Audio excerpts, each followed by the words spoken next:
Welcome to MindNest, the podcast where we explore the ideas and figures that shape our world. I'm your host, Anna.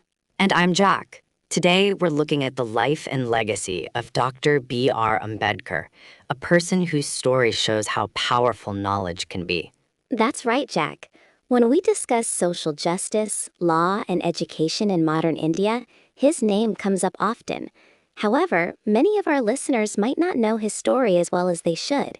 So let's start at the beginning. Who was Dr. Ambedkar? To understand his impact, you need to know his background. Bhimrao Ramji Ambedkar was born in 1891 into the Mahar caste, which was labeled untouchable in the strict Hindi caste system. Exactly. From the very start, he faced extreme discrimination. Simple things that we take for granted, like drinking from a public well or sitting in the same classroom as other kids, were denied to him. Right. He had to sit away from his classmates, and teachers often wouldn't touch his books. The system aimed to crush his spirit and ambition before he even had a chance. It's unimaginable. Yet this is what makes his journey so remarkable. He didn't just endure, he thrived. He developed a strong desire for knowledge, seeing it as his only way out of the circumstances he faced. That's a great way to put it. He earned doctorates from both Columbia University in the US and the London School of Economics. This was a man who, by all societal standards, shouldn't have even finished primary school, yet he became one of the most educated people of his generation anywhere in the world. This leads us to the heart of his philosophy. For Ambedkar, education wasn't just about earning a degree or getting a better job. It was a means to liberation. It was the key that could unlock the chains of social and mental slavery. He famously told his followers, educate, agitate, organize. It's crucial that educate comes first. Absolutely. He believed that before you could fight for your rights, before you could agitate and organize, you first had to understand why your situation was unjust. You needed to break down the centuries of social conditioning that told you that you were inferior. That makes sense. It's about gaining self-respect and critical awareness.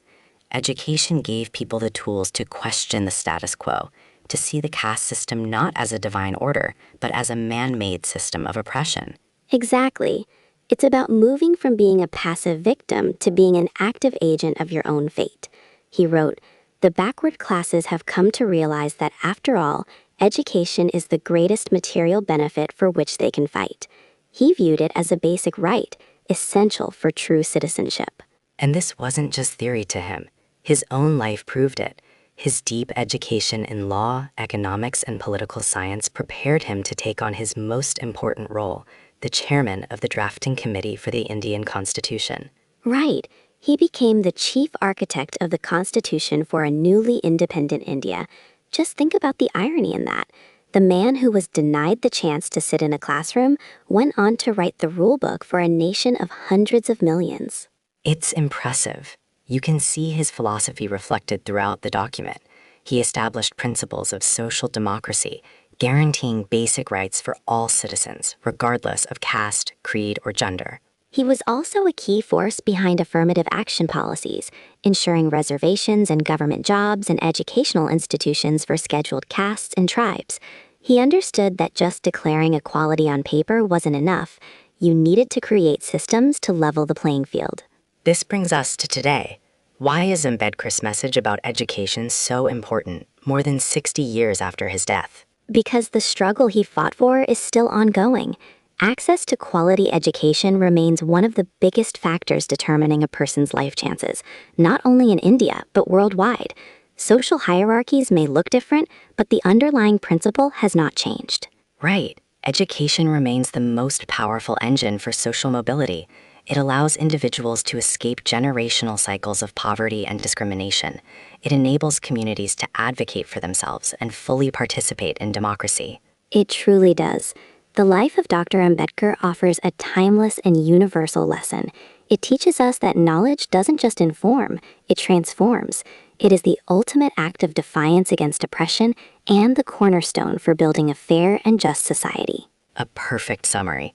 He turned his personal suffering into a universal philosophy of empowerment. That's all the time we have for today. Thank you for joining us on MindNest. We'll see you next time.